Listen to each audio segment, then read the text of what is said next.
Второлигашите во сабота го играат последното есенско коло, пошто следува пауза од речиси 3 месеци.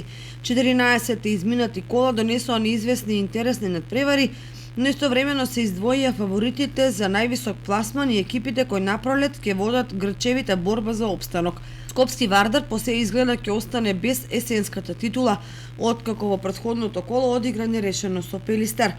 На дното на табелата покрај Борец, кој е без бодови, и Тетак со освоени 7 и Слога, која есенва пружеше игри далеку подобри од освоените бодови. Имено Виничани губеа и кога не беа надиграни, што е последица на неискуството на дел од фудбалерите и слабата ефикасност. Во 15-тото коло Слога има тежок противник, водителник јуниор од Радовиш, кој во ова првенство игра како препороден.